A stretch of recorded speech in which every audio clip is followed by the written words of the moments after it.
RDTDaily.com presents a Tarabuster with comedian Tara Devlin. Okie dokie, guys. Welcome to an early Tarabuster on Wednesday, a weekday special. Okay. We meet here. We usually have our Friday night show, 8:30-ish p.m. Eastern Standard Time, but we're going to do another simulcast with Robyn Kincaid. So glad to see you. Glad to see you, Ed, in the chat room. Nice that you adjusted your schedule around this early show. All right, so what I have to do now? I'm sorry. This is how it goes. I gotta call in to Robyn, and hopefully it'll all work out. So hang in there, Ed, and let's see how this goes. Ring-a-ding, ding, ding, ding. Last name. Mm-hmm. Stand by, Tara. You got it.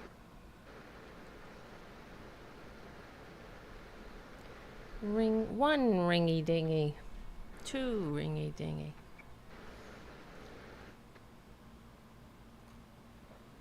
Oh yeah, next Tuesday. And I think, yeah, I've got you on the board. And let me adjust the account. Wow, you look great. Oh, thank you. Oh, well, nice and made up.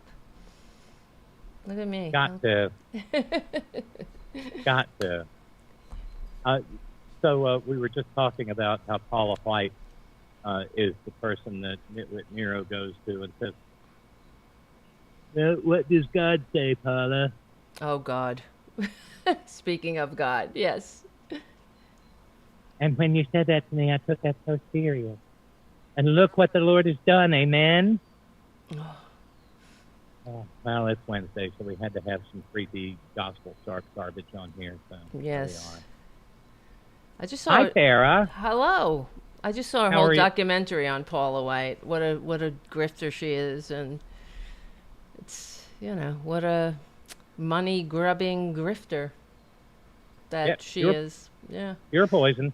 Really, and it's just so sad how people give money to charlatans like that, and how she's in league with all these other evangelical, these prosperity gospel grifters, that hustlers, grifters, dirtbags. Yeah, that's garbage. What they are. Here, they get so upset when we call them garbage. Garbage. Let's do yes. that. Let's yes. do that. You and me, Tara. They're garbage. They are garbage. I mean, that's why they're upset. That's why. I was just gonna do a little TikTok. I didn't get to it though. I'm gonna probably do it tomorrow. I'm trying to do more like social media on TikTok and stuff. But that's what basically why they're upset is that Biden's told them the truth. They're not used to hearing the truth.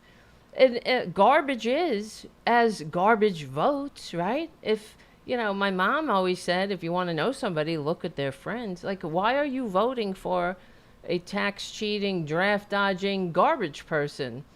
Right. So, unless you are garbage yourself.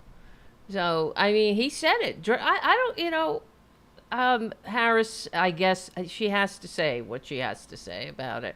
I don't believe in vilifying people based on who they vote. Well, leave that to me then, okay? Yeah, I was about to say the very same thing. You take the higher road, Vice President Harris. Yes. We'll get down here in the gutter. Yeah. You don't like it? Because that's where they are. Yes, they're garbage.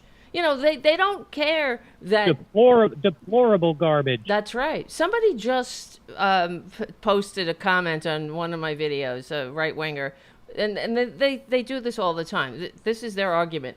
I thought Joe, because I guess the video said something where I called them deplorable, and I qualified it. I'm just like Hillary Clinton said.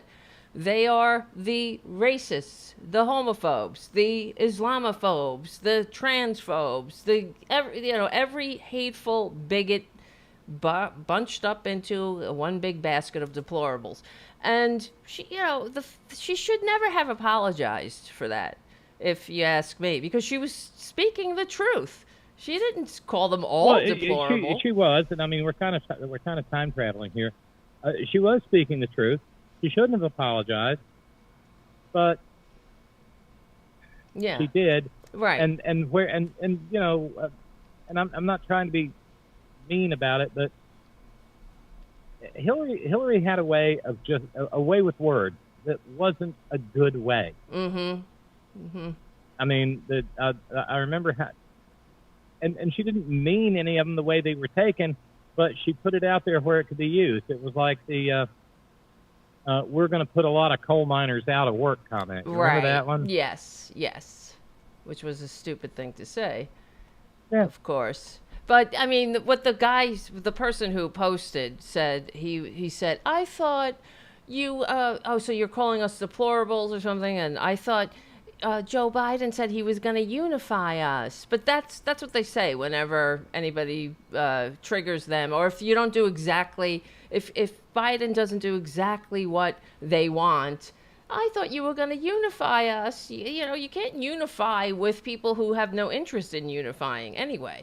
You know, and but it's I will unify with patriots. I will not unify with sorry. Nazis. I don't.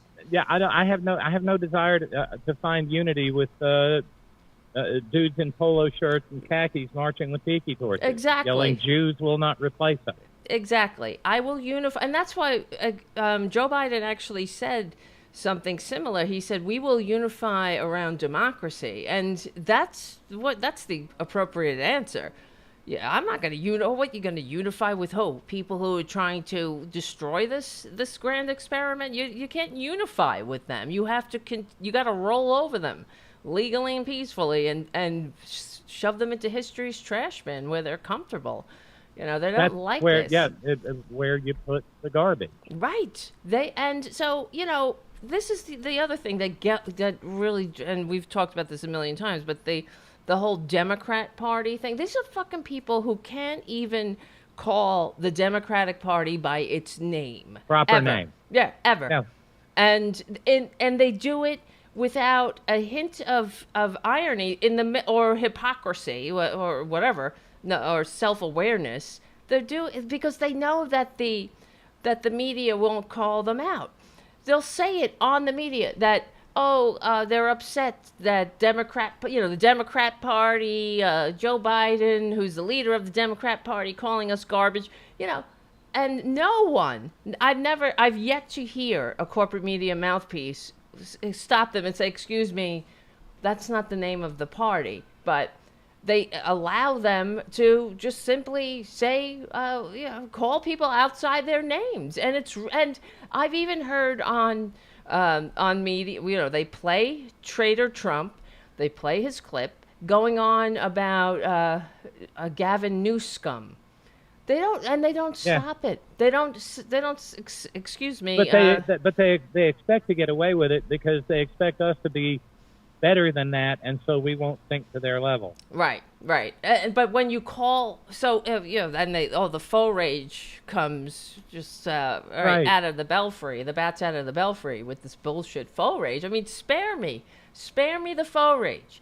It's so tedious. But the media, I don't know if you were watching, I was watching Morning Joe, but I was watching on MSNBC today, and they were happily going with the both sides bullshit, both sides. They were catapulting the propaganda, right, as Jim Lieber used to say. Well, is this a misstep, calling them garbage and really making something out of nothing? And but like I said, they never have the same energy when it comes to them. Yeah, if you showed up at Madison Square Garden, and if you even mildly tittered at Tony Hinchcliffe, mm-hmm.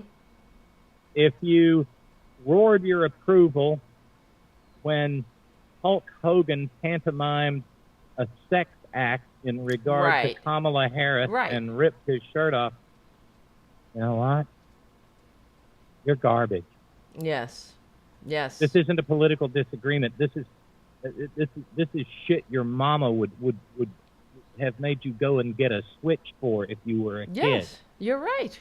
You're absolutely right. I mean, they called on that stage, they called Democrats everything, of course, but their names. Of course, they called Democrat Party. No, there was no Democratic Party. We were what? Not to, they were calling us lowlives, degenerates. They were calling Harris a prostitute. And I mean, this is what we've had to endure. And also, I'm sure you've seen that Elon Musk funded ad calling her the C word, and you know, and hello, that's why I'm like, what we need is a video supercut, Tara, of all of these things, and at the end say, do people who aren't garbage say this? Right. I mean, who would say, and also the drinking liberal tears thing, I mean, or just, you know, who drinks the tears of their fellow Americans but garbage people, you know? I mean, if you're not garbage, like I'm not trying to drink these whatever, these people's tears. You know, I want them to have health care, living wages. I'm not trying to like, I'm not motivated by triggering them. I mean, what a stupid garbage way to run your life, you know. And they, in fact, on the corporate media, one of the pundits was saying that when they were interviewing the Trumpanzees, and one of them was wearing a shirt that said, "I'm voting for Trump because he annoys the same people that annoy me, or that I want to annoy," something like that. And it's like, what? That's your platform. You're going to annoy. That's how you live your life. Because you're a garbage person. Yeah, you got to. You know, when you're laying there in the nursing home, and your life is sliding past, you're gonna lay there thinking, "Wow, at least I annoyed a liberal." Right. Exactly. And what's like when the people who are taking care of you are very likely the very same people that you hope to annoy. Right. If there is a nursing home, because if they get their way, that'll be the end of Medicare and Medicaid and any other help for people who are born on third base thinking they hit a triple. No more Obamacare. No more Obamacare. Yeah, they're going to take what did he say, blowtorch to Obamacare, and it never stops. Massive with these fuckers. Changes, Yeah. Well, and what's the massive change? The very thing, the very reasons why we needed Obamacare in the first place. That's their massive changes. We're going back to. They'll say that, we will always protect your pre-existing conditions protections, but of course that's bullshit too. Because they'll let the insurance industry get away with anything they want. I mean, that's it. Deregulation. Regulations are terrible, don't you know? This is how babyish they are. Like during job killing regulations. Right. Not forget the regulations that save people's lives. I mean, most regulations have been hard won and hard fought because somebody got hurt or died, or we learned the lessons of not having regulations. You know, I mean, how many houses have to fall down on your fucking stupid head till you realize, maybe we should build these buildings to a regulated code. You know, use in other countries they don't have that. You know, why does California have such thorough and intricate codes relative to construction to take into account for earthquakes? You know, I had the story yesterday. Japan has just restarted one of the idle reactors near Fukushima, and they're saying, but this is going to be safe now because we've built a 29-meter tsunami wall. Well, have y'all looked at the forecast for climate change? Yeah, because the minute you get done with it, I mean, this is the same ill-advised thinking behind the Great Wall of China. Right. We're going to build a huge wall. No army can get through it. And the minute it's done, look at our wall, and somebody bribes the guard and gets the key. Yeah. And just Right. walk through. The minute you build a 29-meter tsunami wall, you're going to get a 30-meter tsunami. Right. Exactly. And What are you going to but do, right? You But, just that, keep- but that's the thinking behind this. yeah, they're babies, babyish. Yeah. You know. Maybe if some of these maggot states had more, I don't know, regulation, maybe the devastation from, Right. Helene. Exactly. We wouldn't have to come in Milton. and save their fucking asses constantly with our Right. blue state federal, dollars and all in general. But that's Exactly. what the Republicans, they don't do shit for the people that they pretend to represent. They just pass bathroom bills and bullshit. They harass trans people. That's, what they get for their vote. And while the infrastructure crumbles around them, and that's, not speculation. It's just the truth. Yesterday I had the story about a little county in Alabama, Pickens County. It's a county of about 19,000 human beings, Tara. And they've got one ambulance. Oh. For 19,153 people. One. The rich need a tax cut, so. Yeah, and of course they got freedom in Alabama, and they're not taking any of that communist Medicaid money. Mm-hmm. If they'd expanded Medicaid, they might have Wow. a full-on, couple of ambulance stations. Wow, it's just shocking. There are places in Alabama where a woman in labor has to travel over 100 miles to get to a hospital with a birthing center. Wow. Well, they love babies and families, and They do. yeah. They love it. This is. I mean, these miserable bastards are looking for a feudal situation. Where Yep. Mama just drops the baby in the middle of the soybean field Absolutely. and keeps on whatever you do with soybeans. That's it. Yeah. That's what they want. This is what we've lived in their world before. It was called the Dark Ages. So that's where they're taking us. You don't have to take my word. It's not me being alarmist. Look at their policies. You should get as much education as you can afford. That's something Mitt Romney said. But they hate public education. So back in the day, who needed to read? You didn't have, the serfs didn't learn. They didn't get education.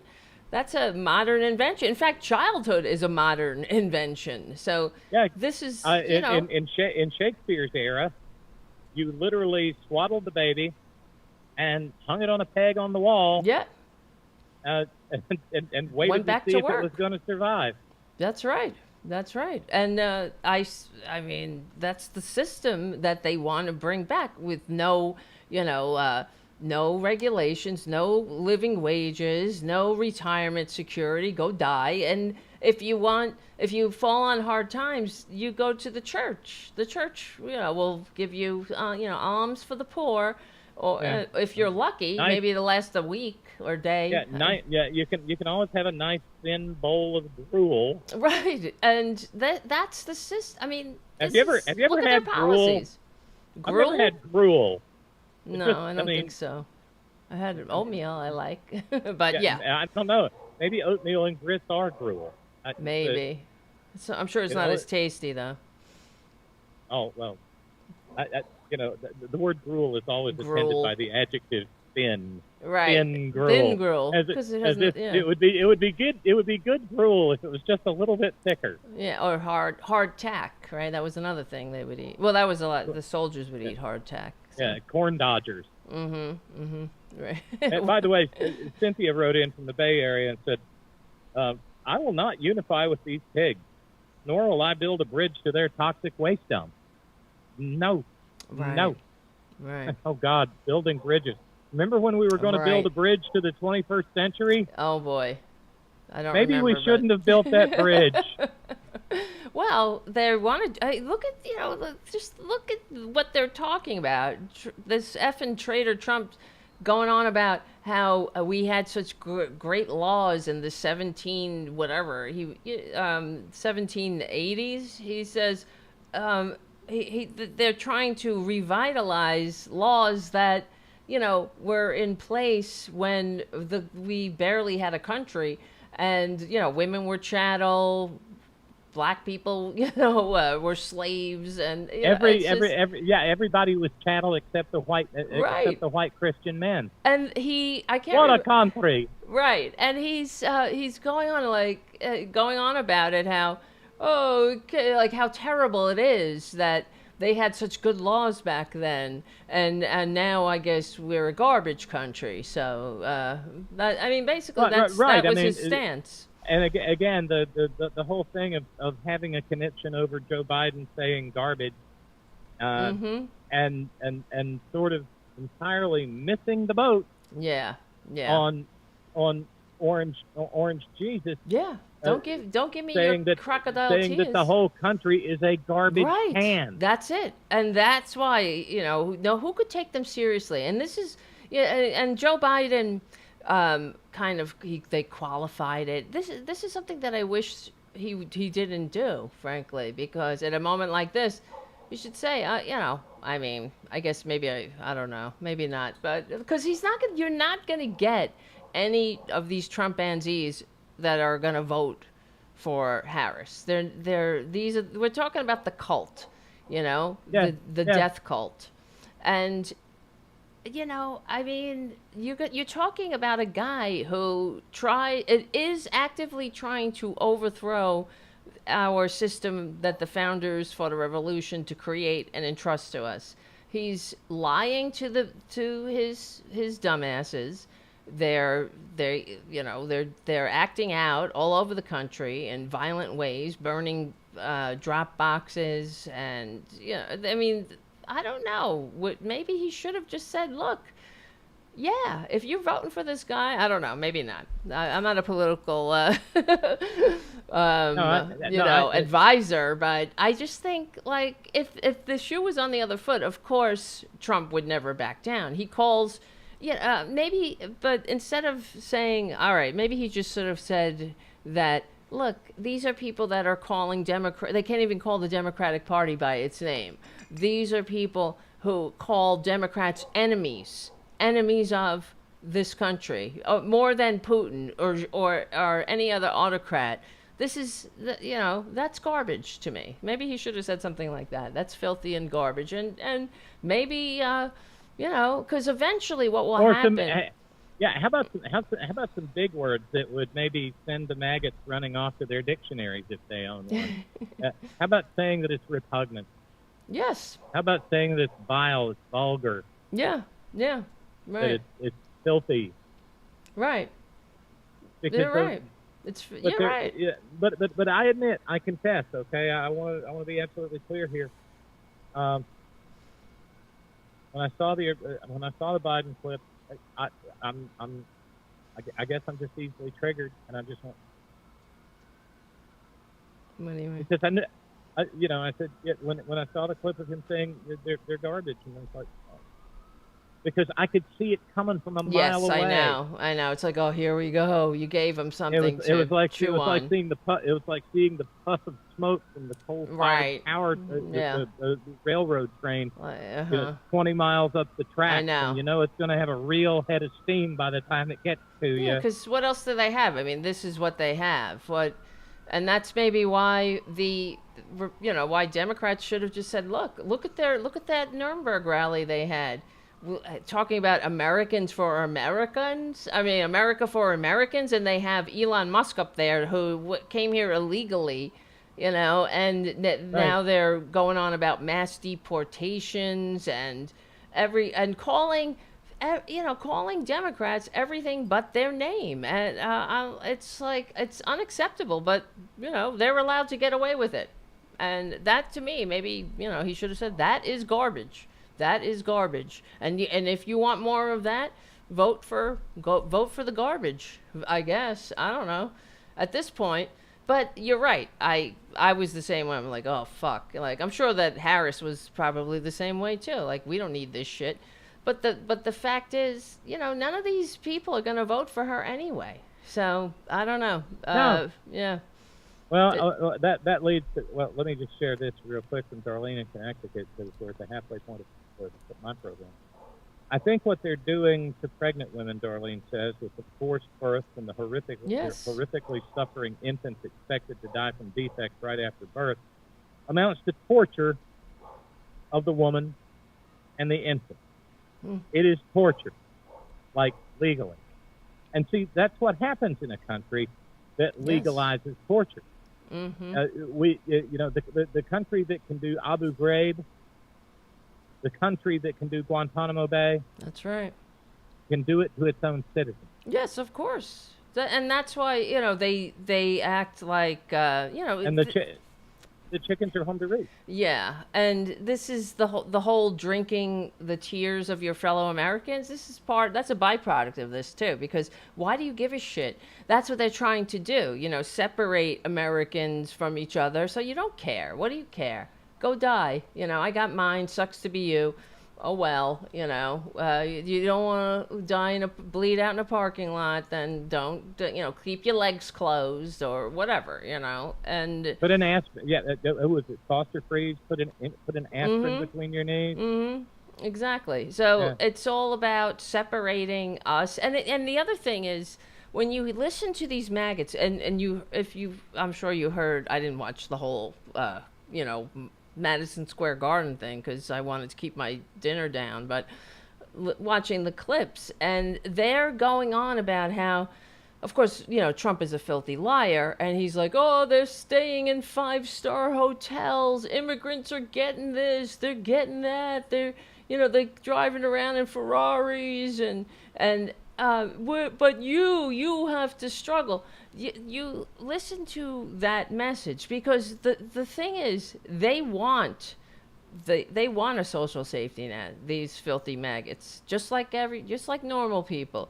They just want but they want that social safety net to only be for them. That's right. But only for white people. That's it. And what that filthy their dear leader is doing is just the oldest trick in the book. Don't look where the problems actually lie, in their tax scams and their kiss up kick down policies.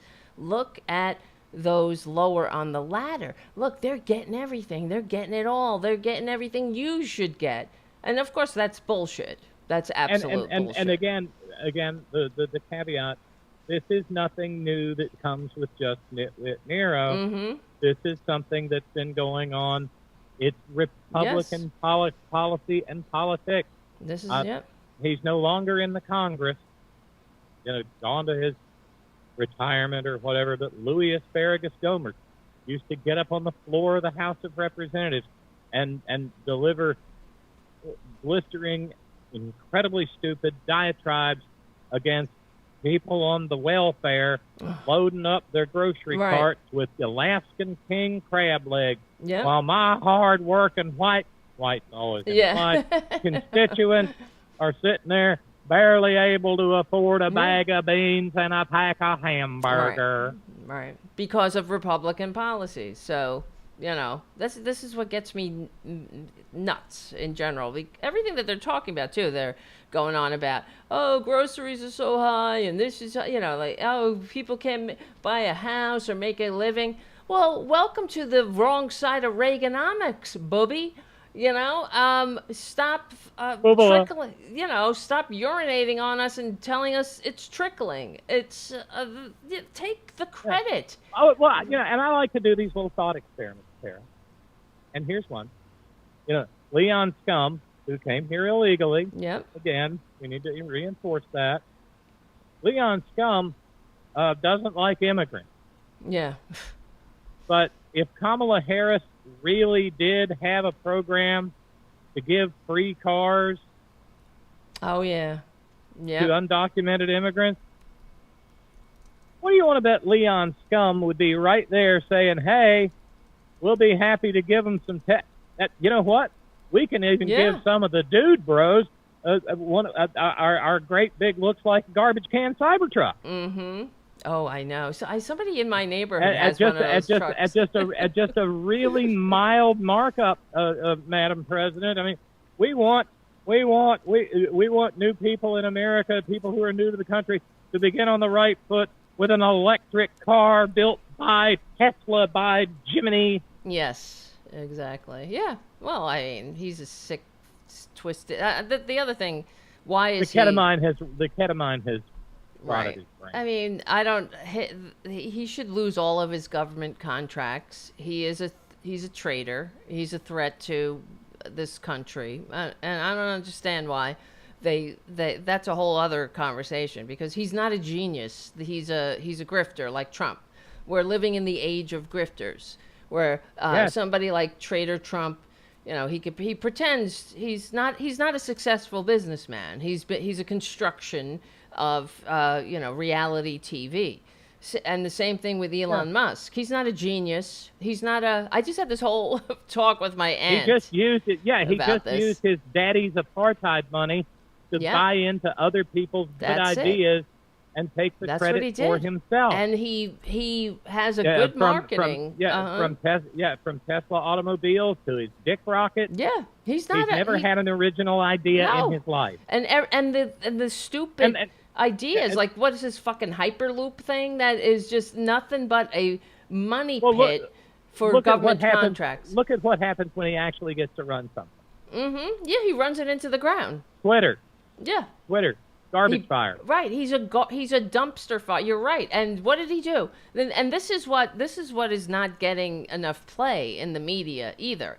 You know, Trump wants this piece of crap to be the Office of Government Efficiency, and this, you know, Elon Musk was out there saying that they're gonna there's gonna be a lot of people fired. Everybody's gonna get fired, and it's gonna hurt. It's gonna be a lot of pain. We're gonna suffer. Why isn't this fucking out there? You know, instead of whatever, so weave it into the 20th story about Joe Biden calling them garbage, like say something about the policies that you can look forward to if these grifters get elected.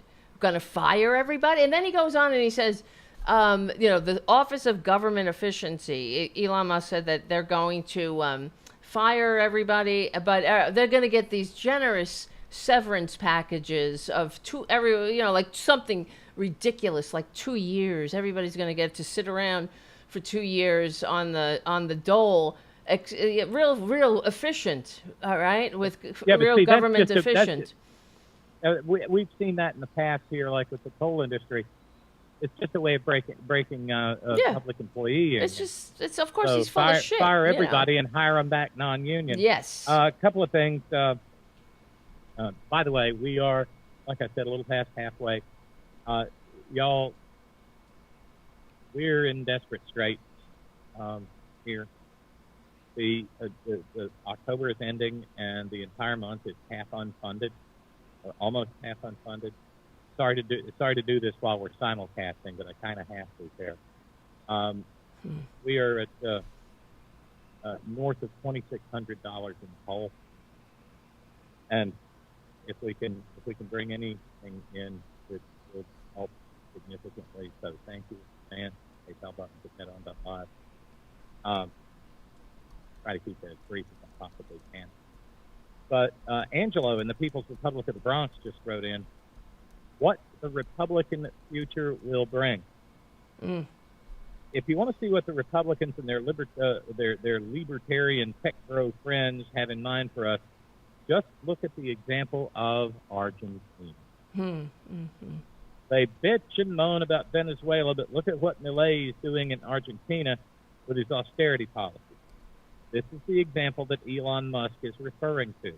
What they want is their version of a libertarian paradise, which is 180 degrees from where Biden was taking. That's why they're fighting Harris tooth and nail, and will continue to do so after she's elected.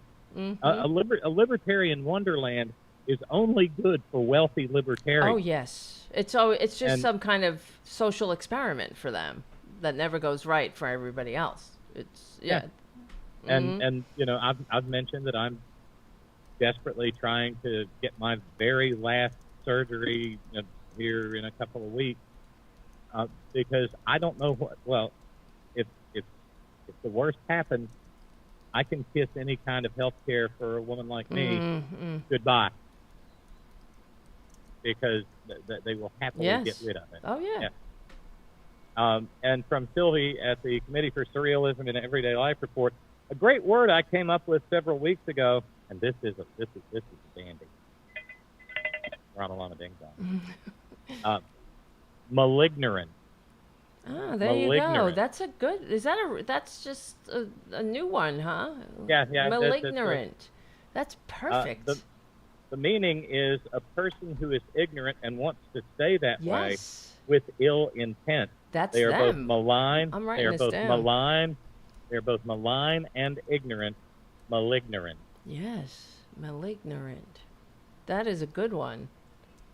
Is this real? Is that a real word that was just made up? No, I think Sylvie just made it one. Just made that up. Wow. Pretty good. We need to use that. It sums it up, really. Malignant. We're living in the age of malignant. I can't talk now. Malignant. The malignants. Wow. Yeah.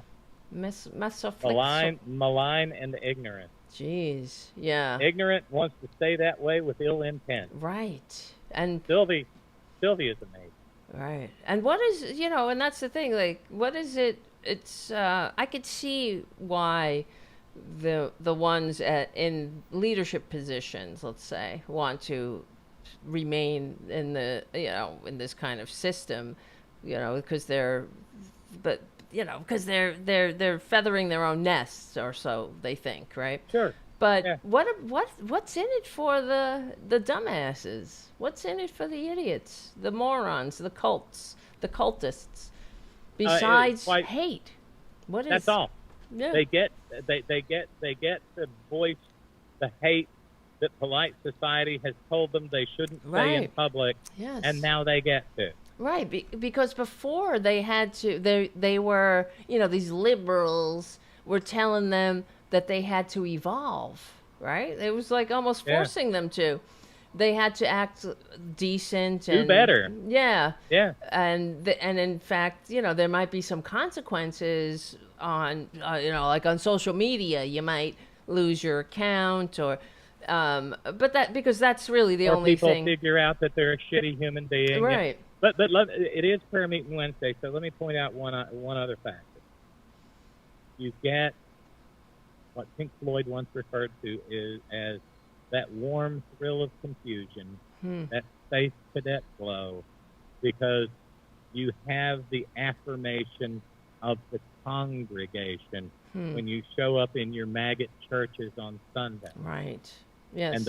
And the preacher tells you that Jesus really loves you because you support his anointed orange baby. Ugh. Oof. But I'm not kidding. I know that comes off a little smart ass, but I'm not kidding. Yeah, well, there's a social aspect. There is. They get. I guess they get a little endorphin rush. Right. Well, it's nobody wants to be, well, not nobody, but most people want to be included in a group. That's why the most the worst torture is to separate people, is to put them in isolation, and babies die when they're not held, and we need each other. That's why ancient Roman nobles who violated the unwritten code of the patrician class or the knight class would be, the very worst got thrown off the Parthenon Rock, and yes, that's usually something that happens to me. No, I just knocked my mouse off the desk, but but they were sent to exile. They would be banned fire and water within X number of miles of Rome. They would be cast out of the group. Yeah. People talk about, I'm a lone wolf capitalist entrepreneur. The only reason you're a lone wolf is because the pack has found your behavior so goddamn odious that the pack cannot survive with you still present in it. Exactly. Well, that's why I always say, this is kind of like a running joke on my show, because I say, why don't you go to the fucking woods, like the Unabomber, at least the Unabomber went and took his ass and like built a cabin in the woods and lived off the land and all. And but these lived people, his philosophy. Yeah, and these people don't have the same integrity as the Unabomber. Don't use the public water supply. Don't use the road. Yeah. Go, hunt. You like hunting? You like killing animals for fun? Go fucking hunt. Go live off the fat of the land. And you only get to eat what you kill. That's right. And go and, build a cabin. You could build it to any regulation you want. No pesky regulations. Go and...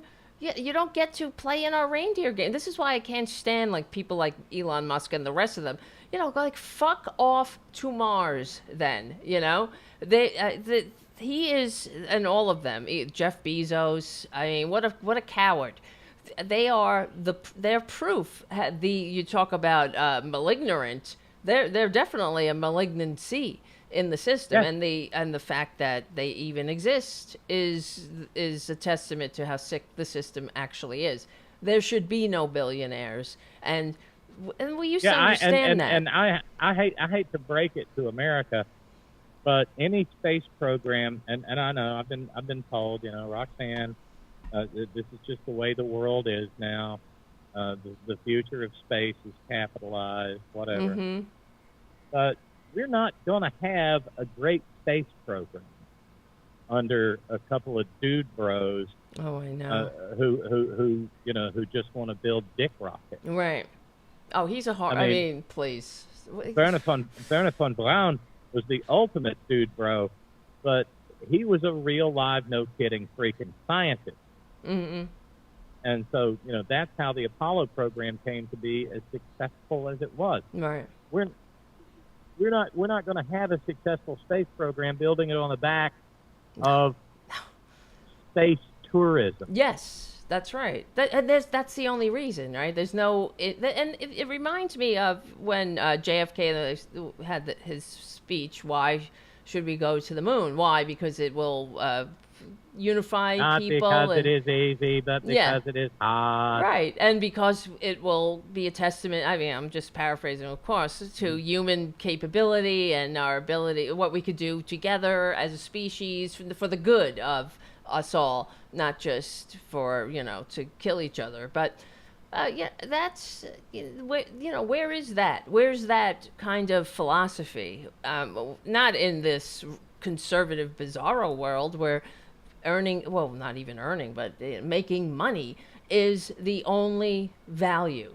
Greed is the only American value at this point. And we're back to the movie. Yeah, we're going to the movies again, and greed is good. Yeah, and it's sickening. But most people, see, the difference between now and back then, when in the 80s, when all of that came out, greed is good and all that, is that people don't believe that anymore. Most people understand what bullshit that is, how repugnant that is, but yet it's not reflected in our, I guess, social commentary, not on the mainstream media. I never hear Republicans, or not Republicans, I never hear anybody talk about... Yeah, what you get, you're criticizing capitalism. Yes, you must be one of those Bernie people. Right. How much money does one motherfucker need? Not a billion, not a fucking billion, motherfucker. No.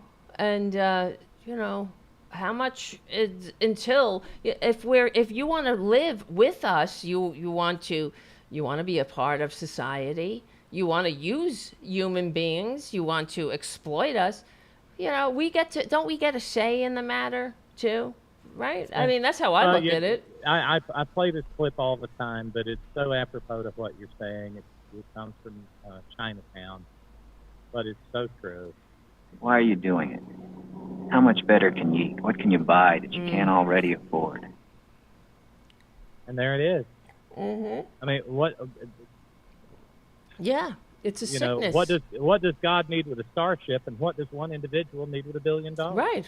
It's a sickness at this point, where he gets to say, and you know what we you know, the direction of this planet. We're talking about a fucking man-child, an immature, malinformed, malintentioned man-child who has no business. I mean, he should lose all of his government contracts. I don't know what the fuck is going on with that shit.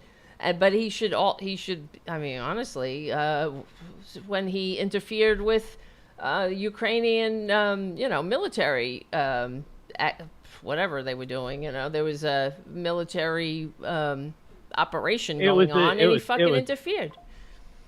He shut off the Starlink, and that in itself, how dare, you know? And but it goes to show us just how cowed this government is to these billionaire monsters who are. It's like Elon Musk to me is like some kind of supervillain in a Batman movie. And that was that whole incident with shutting down Starlink. That was in the Black Sea.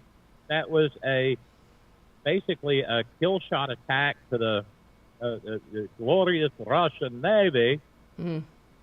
And Leon Scum, who we later found out this week, has been in chats with Hootie and his people. Right. What the fuck is that? You know, who said, we will make you account like a man for what you have done. And the next thing you know, he's all pro-Putin. Yes. And so in that moment, you know, that's when I started using the hashtag Deport Elon. Yes. Yeah. You know, you can take citizenship away from naturalized citizens. Mm-hmm. And when he started, he's a traitor, interfering with American foreign policy. Yep. It was time to go. Yes, I mean, at that point, he's acting as a foreign agent. Yes. I don't understand. Unregistered. And what happened? What did the Justice Department, even his fucking stupid lottery, you know, the Justice Department, they sent him a letter like you might be breaking the law, but then he continues with it. That just says, you know, fuck you. Like, I don't, you know, your laws, you know. I thought he stopped for a couple of days, 2 or 3 days. Did he stop? No, he started it again. No, he got the letter and then quit giving away the $1 million. No, hold on. Let me look this up because I thought he's doing it again. Back up again. Yeah, he didn't stop. Wait, Elon Musk. Let's see. I'm asking. Did he stop with his $1 million lottery? Yeah. No. He is currently facing legal challenges aimed at for his $1 million lottery aimed at registered voters, blah blah blah, which is being conducted through his pro-Trump PAC.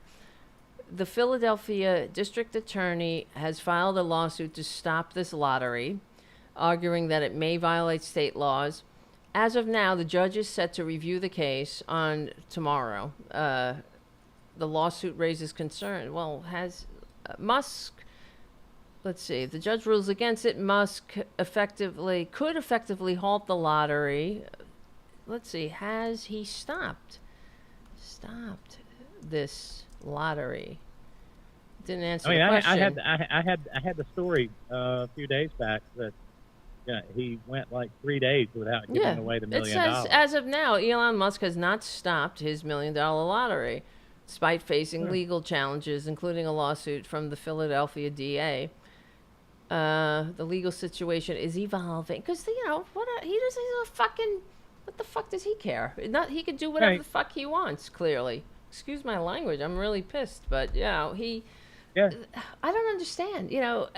His whole Hyperloop thing too, and all these other grifts that he's got going. They're just grifts to get government contracts. The problem is he's very good at, and he never has to, and he never has to come through on any of it. No, and that's the thing with the Hyperloop bullshit. I mean, what a stupid idea! Yeah, you put your car in the thing and it goes whing, and then instead of, like, why don't we build a bullet train like the fucking rest of the world? But then that you might not need his cars. That's what he's looking at, right? Yeah. Why? And but it's His nothing but a pit. His non-union cars Yes. built with non-union labor. Right. And the people who work for him, and we saw what he did to Twitter immediately when, and this, his argument is that, oh, you see, you don't need all those people. But they shut down the standards. All of these, that's why Twitter is a cesspool now. It's no longer the town square of Earth. Yeah, right? I can't open it without. It's horrible. It's the worst. They specialize the deluge of right-wing filth. Oh yes, no, they if you go on there right now, and it started immediately because I noticed immediately, and then I saw other people tweeting about it that. I don't follow these motherfuckers, but all of a sudden my timeline is filled with Kyle Rittenhouse and Donald Trump Jr. I don't follow these people. In fact, I've muted Donald Trump Jr., but there he is in my comment. And Marjorie Taylor Greene. My phone is locked. Locked on my locked phone. Ding, ding. Here comes the fucking Twitter notification from Marjorie Taylor Greene, who I don't follow. Right. You know, and that's Musk. And in fact, apparently he saw that his tweets weren't getting enough traction, or that what he thought they should be getting, and he went to the people who work there, and he actually fired somebody because the guy said, well, maybe you're not as popular as you think you are, or something. And he said, you're not getting seen as much because nobody wants to see it. Exactly. And he fired this person, and he made it so everyone will get his tweets on Twitter, so it's like he's just shouting in your face all the time. So, and he's also coming soon. I don't know if this happened already, but they're taking away the mute button. Not the mute. They're taking away the block button. You can't block people. So even people who you have blocked can see your posts. Right, and you'll forget being harassed. It's just nothing but a harassment tool. And if you go on there now, all it is and we were talking about this on my show the last time because it's just so unbelievably fucking blatant. It's like, I'm a gay couple and I just voted for Trump. Oh, I saw that. I'm a trans person and I just voted for Trump. Like, it's all these people, 100 followers, like, these fucking nobodies. I don't follow these people. And by the way, I want to share this because we were talking about healthcare earlier, and Jeremy took a moment to write. Subject line: bills. In general, life would be easier if my health insurance, which keeps me top side of the fucking dirt, wasn't $850 plus per month, jumping to $1,000 a month January 1st. Kamala will fix these issues when we vote and give her the House. All of those issues. And Jeremy added, if Jeff Bezos had just earned $1 billion, he would have had to earn $100,000 a day for over 5 years. That before Jesus, y'all. This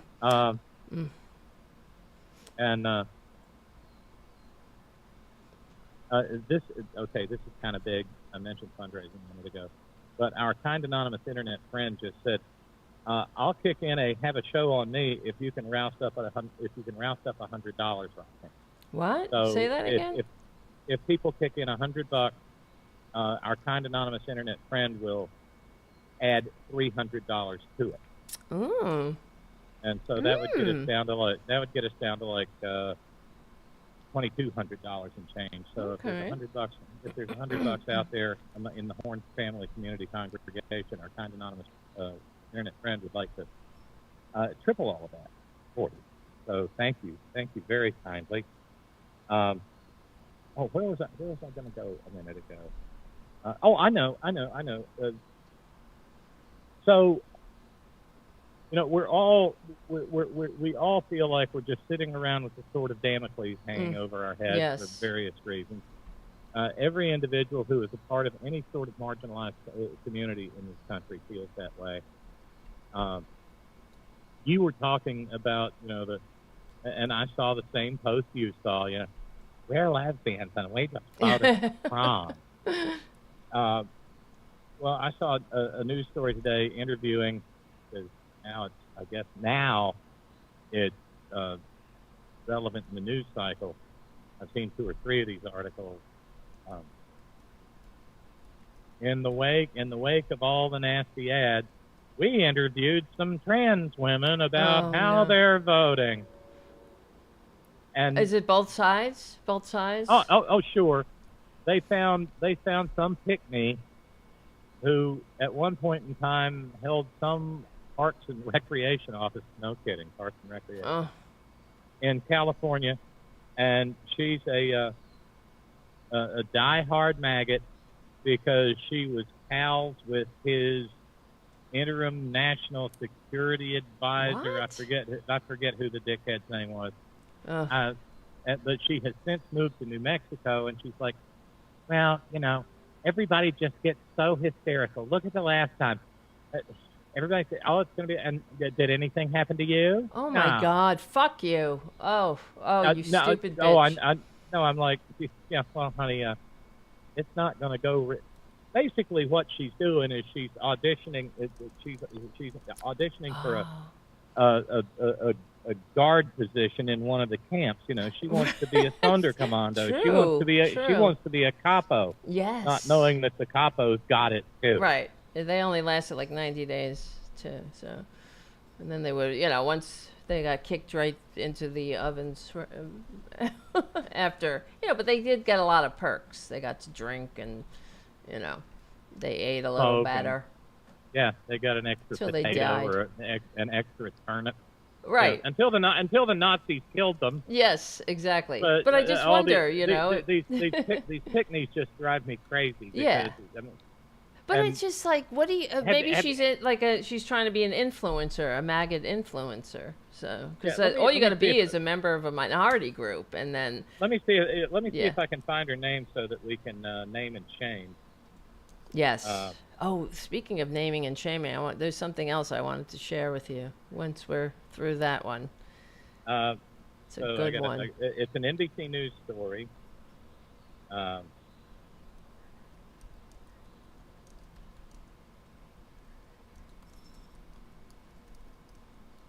So if while Robyn is looking that up. Gina Roberts. Gina Roberts?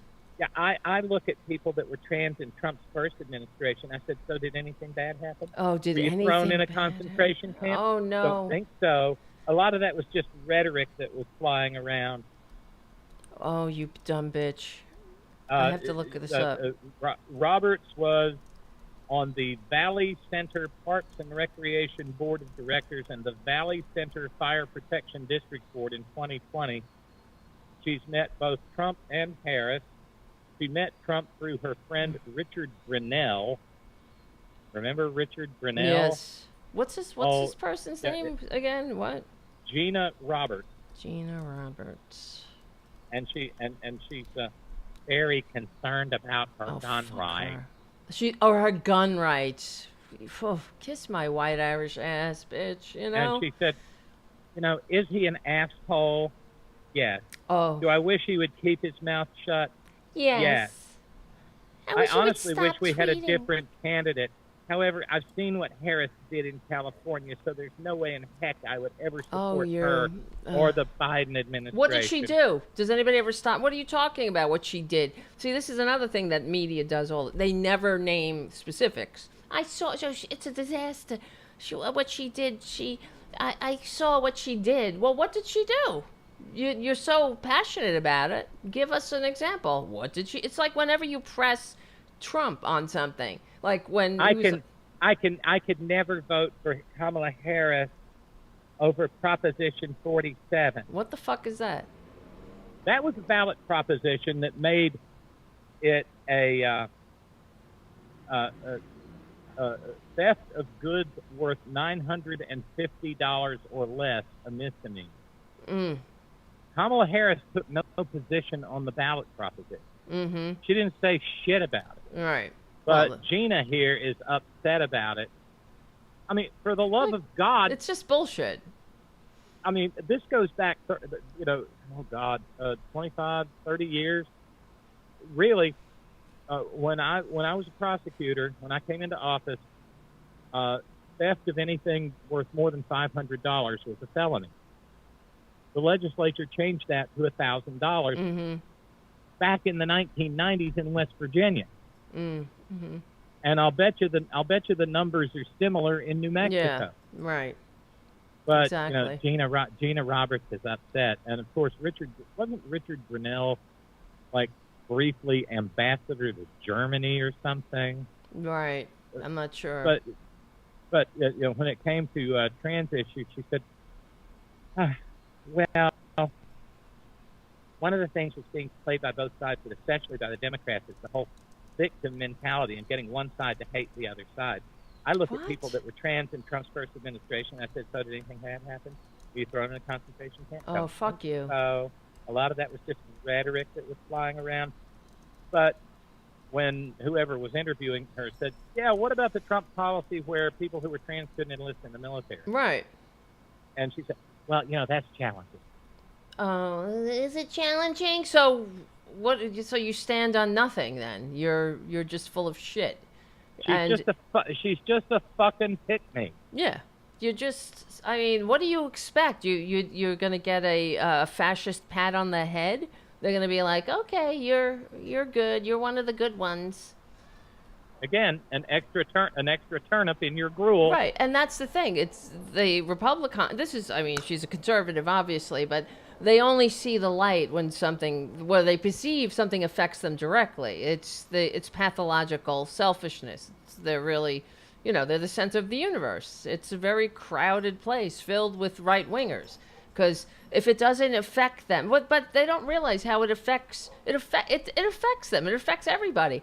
She wouldn't even be able to be herself in any way, shape, or form if not for the people she's disparaging and all those, who she stands against. Like the conservatives, you think they fucking care about her?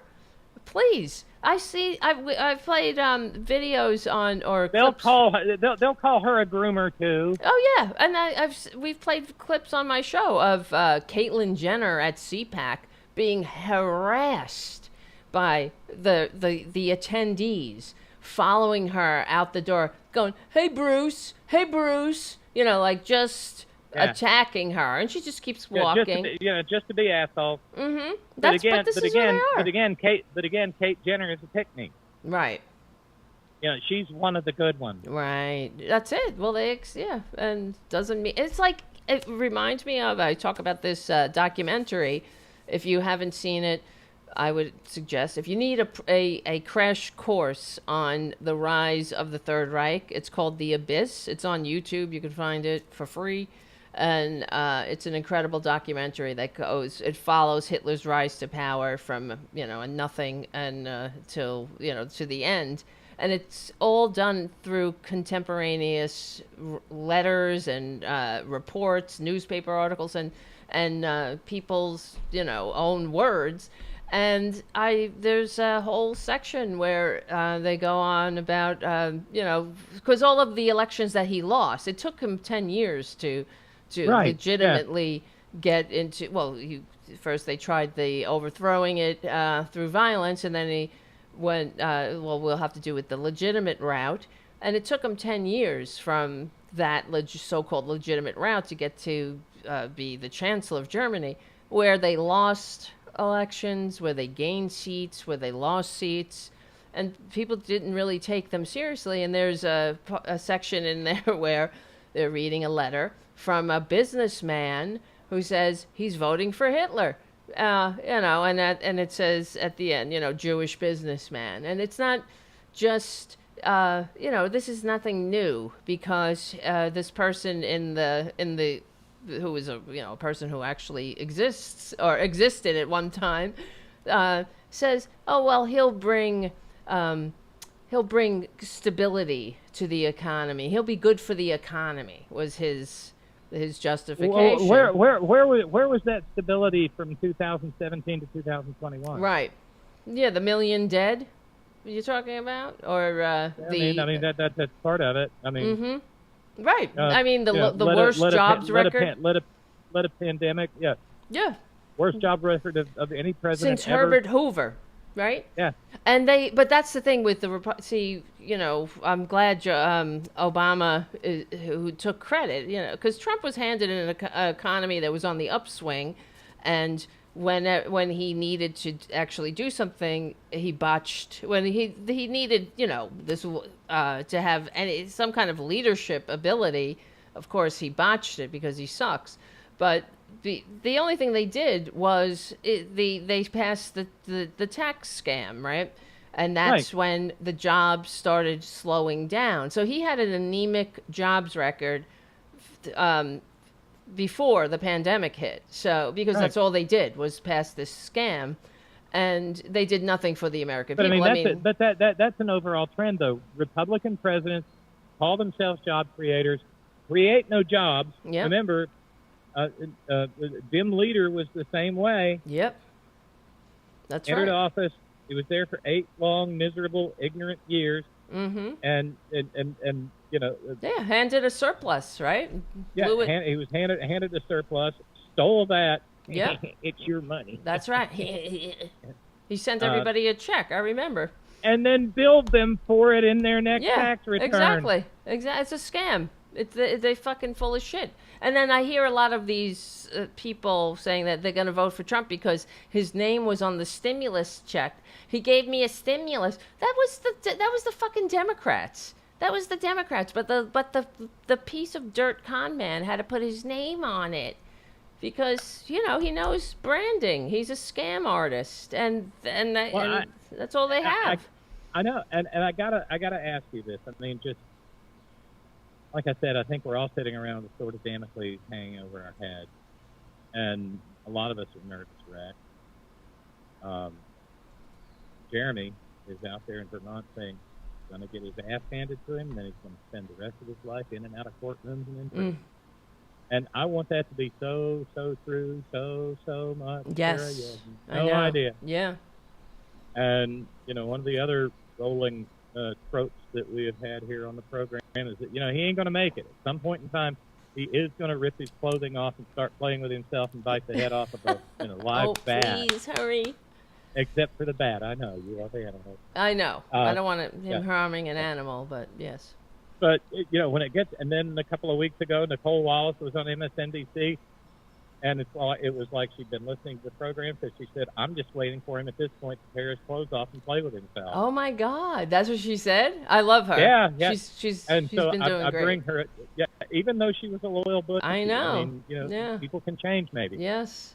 Or Well, you see what you see. That's the thing. They say, "Oh, you got Trump derangement syndrome." No, you have eyes. You have a brain. You see what your eyes see. She who has eyes to see, let her see. She who has ears to hear, let her hear. It's not deranged. But I bring her up because she sat down. She had former Bush administration advisor Matthew Dowd on. And I know we keep seeing poll after poll after poll, and it's like, Kamala's losing. Oh, I know. And it can't, and propaganda is malevolent. Yeah. But it's designed to take the toll that it takes. But Matthew Dowd, earlier this evening, brought in a fairly solid bit of analysis, and I thought we might take a quick look. Sure. By the fact that now they see Donald Trump for who they are, which is Latinos, Puerto Ricans, or anybody else that no longer thinks, oh yeah, he is a racist, this is who he is. Those folks, and then the people that, as Sarah was saying, the people that may hear bits and pieces of the vice president's talk yesterday, which I thought was pitch perfect as well. I don't think people are undecided at this point. Mm-hmm. I think what they are is unmotivated. And if you think about, there's 250 million potential Americans to vote, right? At best, we're going to get 165, 170 million. That means there's 80 million potential Americans that aren't going to vote, that are registered, that are there, that live in these states. And so her argument to me, and all the things she's saying that I think she's going to be consistent in the next week, and mistakes Donald Trump makes, is motivating somebody that doesn't like either political party, that's sort of fed up, that thinks nothing's going to change, and they hear bits and pieces of information in the end. They motivate this large pool of voters that right now is not going to turn out. I mean, and let me ask you a question about, we don't have a model for that, right? Because a polling model is predicated on a guess about turnout. Can you explain that, Matt? This is important. Sure. So this is my huge problem with all these poll aggregators and everything that's done is the poll aggregators and all these analysts take a poll and just accept the poll and sort of say, let's talk about the overall number or the number of how women are doing and all that. And if the model is off, none of those numbers matter.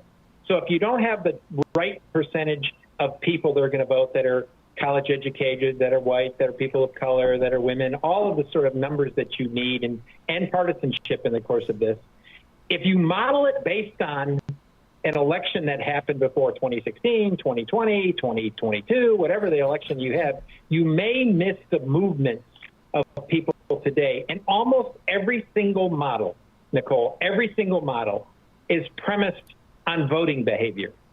And it's not premised on the large pool of Americans that are potentially there who aren't likely to vote but could vote if they're motivated properly. And that's why I say give a huge truckload of salt to these aggregators and to all these people that are giving odds and all of that, because their models, like it was wrong in 2022, like it was wrong in 2016, their models are not premised on the current views of the American public that exist today, whether they have voted before or not. And I mean, Sarah, I think this gets to something that you know, the work you've done. This is the first. I mean, that's a big deal. And I think it's really important because Real Clear Politics, Nate Silver, all of those. And the point that Nancy Dowd made is all you have to do is say, hey, we've got a poll, and they'll include it in the aggregator. Yes.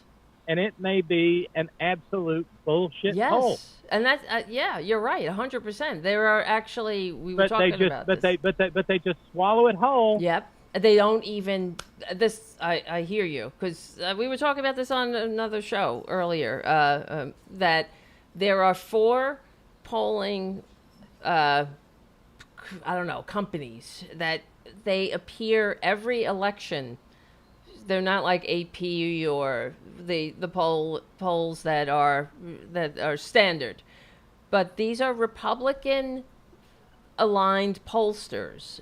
One is called Patriot Polling, and there's another one. I mean, it's not like 538 or Real Clear Politics polls, that are there, and they're all, because this is how devious the Republicans are. Their sole purpose is to skew the polls, and they go into battleground states to flood the zone, quote unquote, with surveys designed to produce favorable outcomes for Republican candidates. And they do this to give the media something to go on about, but to make it seem like it's more close than it is. And that's why in the midterms, all we heard was red wave. It's going to be a red wave, and it was nothing. It was not a red wave by any stretch of the imagination. But this time it's going to be worse, because it's, of course, Trump. This is what's going to happen on election night. Trump is going to declare victory, and we'll take it from there. I mean, if he loses by 70 electoral votes, he's still going to declare victory. Yes, he is. He's already. And that's the little secret, by the way, that he was talking about with Mullah Moses, Mike Johnson. Mm-hmm. That's right. And in fact, I don't know if you've seen. Johnson wrote the election theft memo in 2020, and he's ready to try to steal it this time. Yes. No, and he's gonna do it. And he's gonna help Trump try to steal the election. Johnson is a fucking disgusting disgrace to America, and anybody who helps this traitor is, because it really does come down to the fact that Republicans, why would you do this? If somebody invited you to a coup to overthrow the democracy that the founders fought a revolution to create and entrust to us, would you accept this invitation? No, because you're not a traitor. But these Republicans, they have never wanted to live in a constitutionally limited democratic republic. They've never wanted to live in a nation of immigrants. They don't like democracy. It's too hard for them. Just like on Twitter, it's too much work for them to be decent they to want people. And they want to win by any means necessary.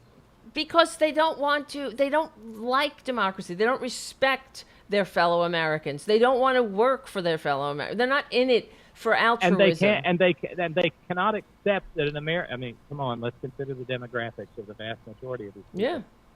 They cannot accept the reality of an America that with every passing day looks a lot less like them. That's it. They can only take democracy up to a point, like we saw in the South, in Jim Crow South. They can only accept democracy. It's really the pantomime of democracy. And if we extend the franchise of democracy to others who aren't straight white rich men, then they would rather burn this bitch to the ground than live in a country that they wave the American flag and they love all the eagles and the stars, but they don't like the essence of America. They don't want to live in a free democratic society, especially a nation of immigrants, a nation of laws, where everyone has a seat at the table. Just like they can't go on Twitter and act like decent human beings. Like, that's too much work for them. That's too triggering.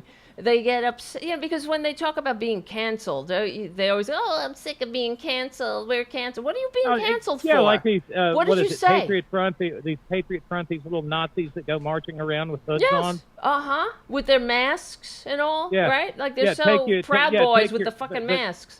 But they don't want to take their masks off because then when people find out they're fucking Nazis, they might find themselves out of a job. That's it. But you know what? You can still fire people for being Nazis. That's right. It's true. And they don't want to, they talk about freedom, they're free speech absolutists and all. They're not at all.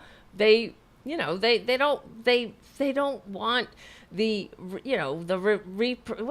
the responsibility of living in a free society. They want to be able to say what they want without anyone having a reaction to it. They're free. You're free to say the N-word. No one's stopping you. But we're also free to have a reaction to it. But that's what they can't stand. So that's why they work harder at skewing the polls, and they work harder at cheating than they do at governing. They have what do they do for the people in their states?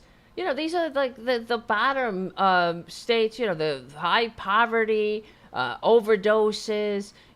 All these things all the social problems that they have no answer for that except hating their fellow Americans. That's all they have is hate and division. They don't have again. And what do they get for it? You get Pickens County, Alabama, with one ambulance for 19,000 human beings. There you go. And blame, I'm sure they will blame Democrats somehow for that, or immigrants, or they're taking all, just like in the debate, every answer to the questions, whatever the questions were immigrants are doing this, immigrants have fucked us somehow, immigrants made the housing prices go through. These immigrants, they just came here and they caused every problem under the sun, apparently. And when asked, with J.D. Vance, they asked him, of course, in the debate, Walls asked him, where are you getting this information? It's like, independent polls, he said independent studies. That's his go-to answer, an independent study. But there are no independent studies. This is the thing about the corporate media. They don't go and follow up. Well, where's that independent study you promised? He'll just say independent study. That don't exist. They just fucking lie to people all the time. And that's why, you know, he's more terrifying than the con man.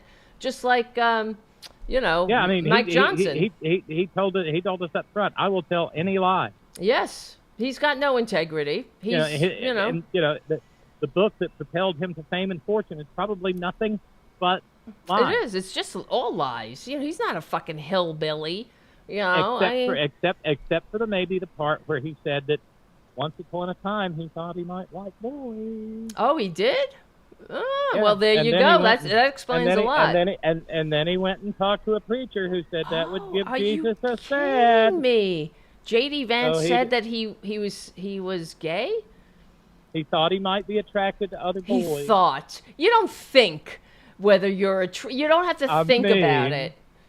Oh my God, that explains a lot. And that's why so many people like me are convinced he's an absolute goddamn little toxic egg. Yes, he is. I mean, that says it all. You don't think, oh, maybe I'm attracted to boys. Like, you don't think about it. It is what it is or not. If you have to think about it, it's like being an alcoholic. If you have to ask yourself, am I an alcoholic? You probably are. You are. You know? So, same thing. You know, normal people don't go around saying, am I an alcoholic? Do I have a problem with alcohol? You know, they don't. They just don't. I mean, there eventually came a day when I looked up and realized, you know, everybody else doesn't wake up in the morning and go, I wonder if I'd like being a girl better. Right. Yeah, it's true. I mean, it may sound silly, but it is. It's absolutely true. And wow.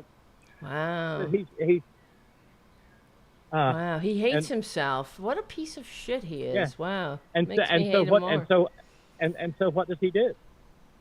He meets an Indian girl there at Yale in the law school from a culture where women are taught to be absolutely undeniably submissive. Yes.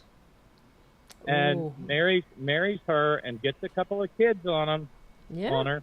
Yeah. And it just amazes me that the maggots have completely glossed over the fact that he had a Hindu wedding. Oh, did he? Okay. Yeah, and I'm not being critical, okay? I mean, it's cool. I mean, there's a bunch of those Hindu gods I'm down with, you know, Ganesha. Yeah, love me Ganesha. But yeah, he's there with the garland of flowers and everything, and he's got the is it the bindi, the red mark. Okay. And so now he runs around and does his own thing, and the little woman never raises her, and never is heard a discouraging word, and no one ever looked in his panty drawer. Right. Yes. Wow, I didn't know that. See, how come I don't know that? It says that in his memoir, Hillbilly Elegy, Vance recounts a childhood experience where he believed he might be gay. It was sparked by his discomfort with traditional gender norms and a preacher's condemnation of homosexuality, leading him to... Wait, hold on. Did you catch that? Gender norms. His problems with conventional gender norms. Yeah. And of course we get the Halloween photo of him in the wig done up in drag. That's right. Oh, and you know, I mean, I pointed it out. Halloween is the favorite holiday of every closeted trans girl on Earth. Yes, makes sense. For one day. Yeah, you can be yourself. A little bit of yourself. Mm-hmm. You know, it makes sense. Until you come leaping out of the closet, set fire to it, and then scatter the ashes. No wonder he's so fucking. Oh, he's such a this.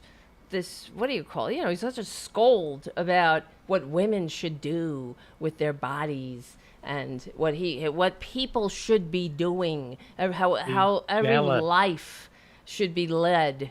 Well, I mean, and that's another thing. Closeted trans women will. I mean, I've actually been reading studies. Closeted trans women will also often adopt hypermasculinity. Oh yes. And they will adopt toxic masculine positions. Yes, of course. Right-wing positions. Makes sense. Misogynistic Yep. positions. Mm-hmm. Oh, It makes sense. I don't think he'll ever transition. No, he doesn't have But the courage. I think he will die a sad, Yes. and miserable, closeted. Yeah. Like all of them, I think I've said it for years. They should get help. Not to make it autobiographical or anything, but that's where I was. Mm-hmm. And I got to the point where it was the middle of the pandemic, and I'm like, I am not going to die of this goddamn plague, Right. and have people thinking I was a man. That's right. Right. And I would like to sort of segue this with a news story coming out of Take Fast. Of who? Take Fast. Texas. Take Fast. Okay. The state of Take Fast. Oh, okay. Okay. Rafaelito Eduardo Cruz, the anointed booger-eating future king of America, so much. Well, he's been running these odious anti-trans ads too, but he took it a step further. A lot of these ads use images of trans women who have no way of defending themselves against them. They can't even sue for defamation if they were in any way public about it. But he's running an ad saying, all in all, Red supports boys playing in girls' sport. Fuck yourself. Fucking scumbags, these people. But in the ad, he shows 2 underage girls participating in track and field. Wow. So that's what they're supposed to be, boys? And he implies that they are trans boys. Wow, wow. They are cis girls. Mm-hmm. In Oregon, not Texas. And so he has been, in both ads, the students are pictured at a track meet. One ad includes messaging that includes Cruz's challenge of calling all red, voted to allow boys and girls sport. The second ad reads, boys and girls sports. The ads ran during NFL games. And so it got called out. Spread the word. Ted Cruz is running ads featuring minors from another state who are biologically female, implying they're trans without permission. Oregon School District calls on Ted Cruz to take down anti-trans ads. Wow. And it turns out that one of the little girls one of the little cis girls who's included in the ad said, well, I agree with you. It's unfair to us real girls. Oh, who's her parents? And so he's pulled the ad. They're no longer on the air, but they are running online. Well, being a Republican means never saying sorry. So right, but that's how godforsaken vulgar they are. Yeah. And the same thing is taking place with San Jose State University's women's volleyball team.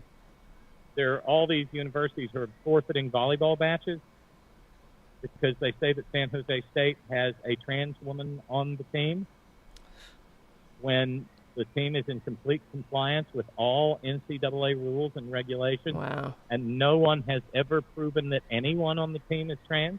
Well, they want to see the pee-pee, They want patrol. And so, like we said all along, all of this anti-trans rhetoric is going to inure to the detriment of cis women. Well, so to the detriment of all of us, really. So yeah. Right, but when you start policing gender presentation.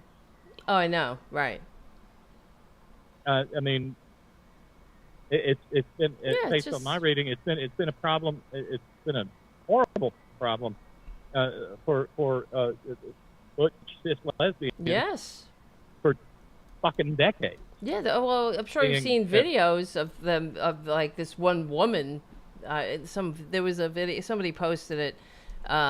She was being, a cis woman in the bathroom being harassed, and she started recording this woman because she's like, get out of here, and then she called the fucking security on the girl, and she's like, get the, I'm a female. What, you know, you want to see my private parts? It's like, fuck off.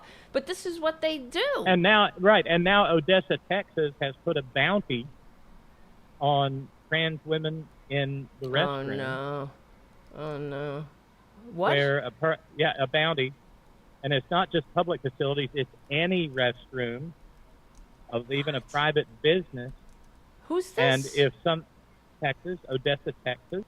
And so wow.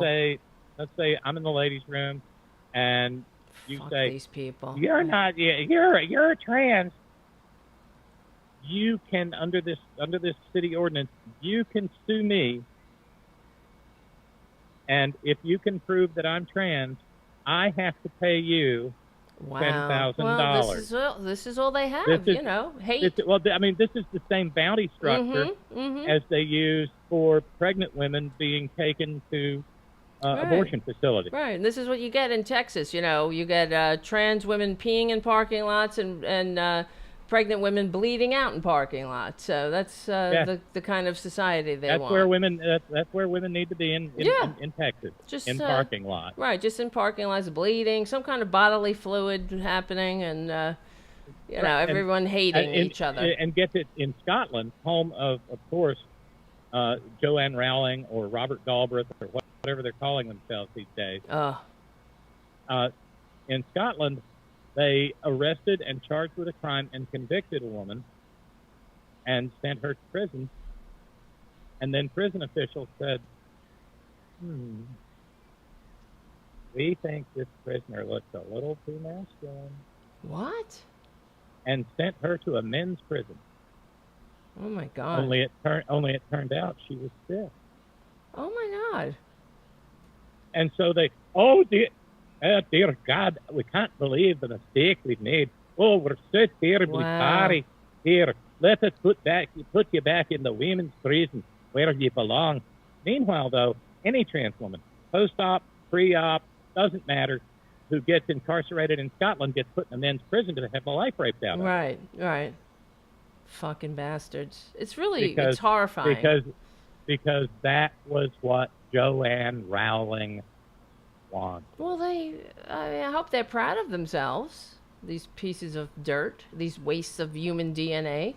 They should be fucking ashamed, but they don't have the capacity for shame. Unfortunately, it seems. You know, that being horrible is their birthright.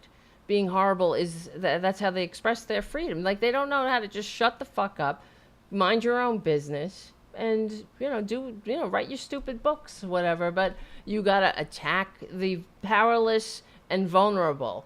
You know, the cruelty is the point. Yeah. Meanwhile, people who aren't a threat to society, like an 18-year-old kid in Florida, in Neptune Beach, Florida, 18-year-old Caleb James Williams got arrested yesterday. And of course, again, it's Florida. Mm-hmm. And two women were holding signs in support of Vice President Harris at the Beaches Branch Library in Neptune Beach. That's all they were doing. They were just holding up pro-Kamala signs. And this 18-year-old boy, Caleb James Williams, his parents must be so proud, brought a machete and shook it and menaced the two women with it, aged 54 and 71. Wow. Threatened them with a machete. And he was part of a group of young men waving signs supporting Trump. Of course, because that's what you do. And, being violent and menacing is and a the Trump Neptune Beach police and the Neptune Beach police chief said, they arrived to protest and antagonize the opposing political side. And but both sides, is there a comparable story where Democrats wave machetes at Trumpanzees or threaten them with bodily harm? No. Okay, no, we don't do that. Right, because I keep hearing how both sides need to tamp down the rhetoric. Right. both sides need to, and they'll point, oh, Joe Biden called us garbage. Well, you called us Satan, the C word. Is it okay to call the Germans from 1933 to 1945?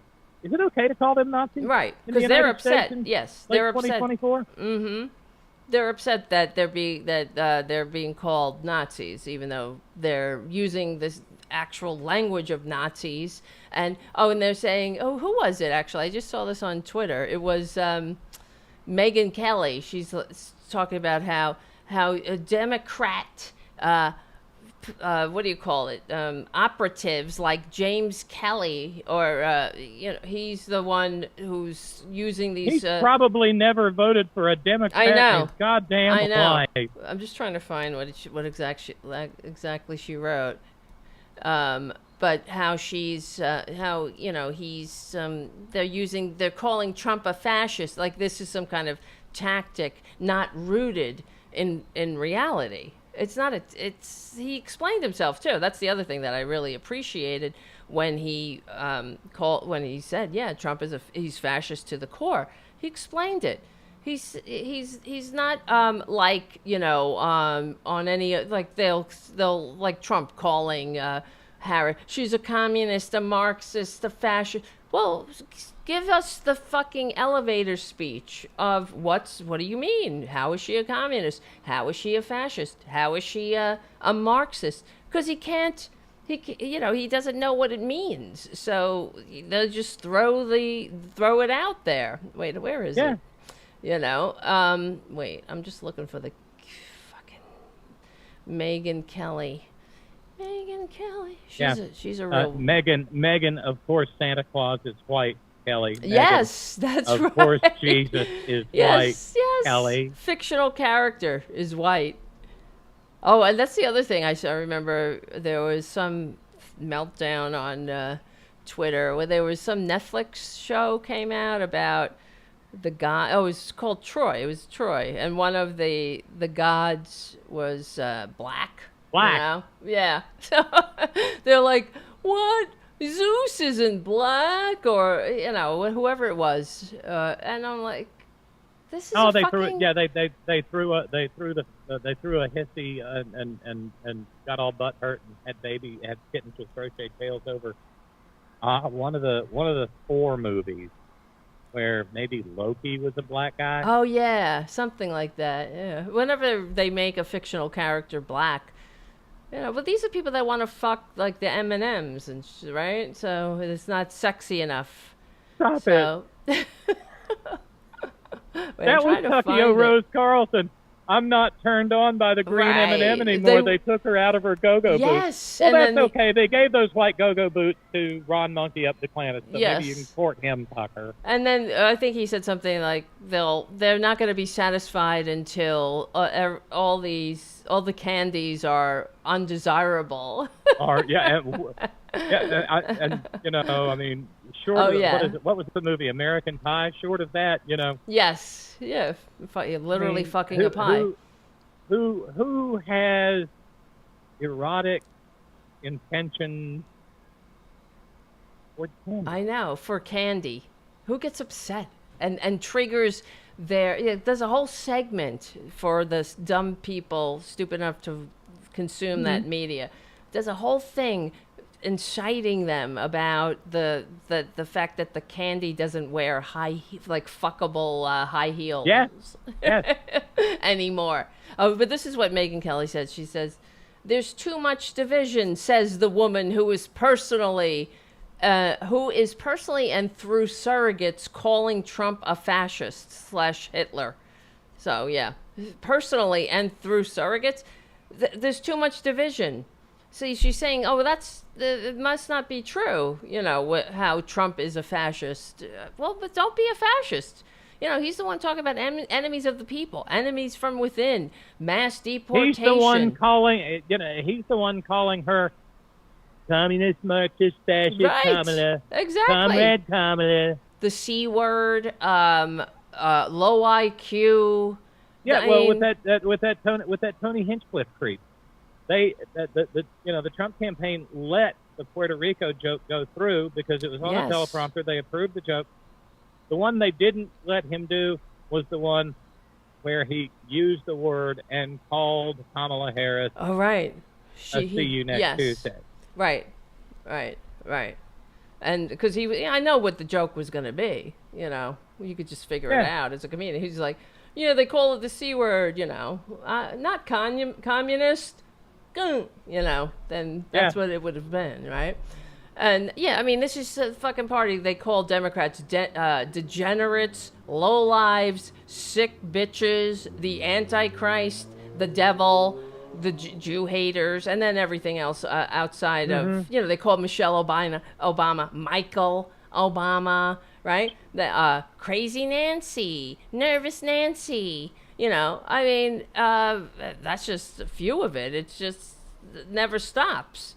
That and they boast about all the, you know, Trump is like, he thinks that's part of his job, right? As a leader, to come up with juvenile names for your opponents. But that, you know, he's calling the Democrats so creative. And enemies. And yeah, I mean, it's creative if you're a fucking 12-year-old.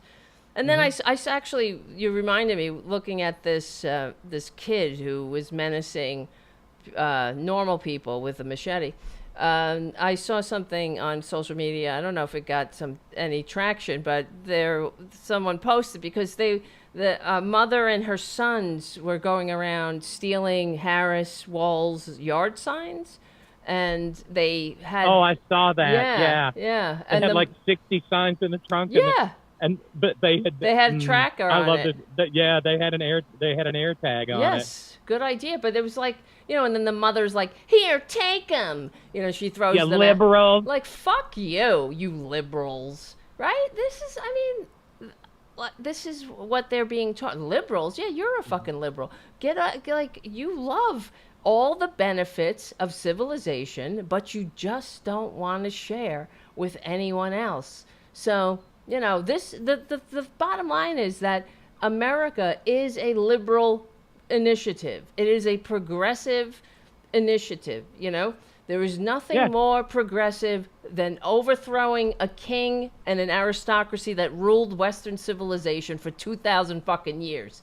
That is progressive. I mean, there's that. Yes, it is progressive. You're absolutely right. Yes, and overthrowing an intergenerational aristocracy that, you know, for a government that promotes the general welfare over the welfare of the aristocracy, right? A nation of laws. I mean, a nation of immigrants. In fact, one of the charges against King George was that he was limiting immigration into the United States. So, you know, that was one of the intolerable things he was doing. And because they understood, you know, we need immigrants. We need a vibrant civilization.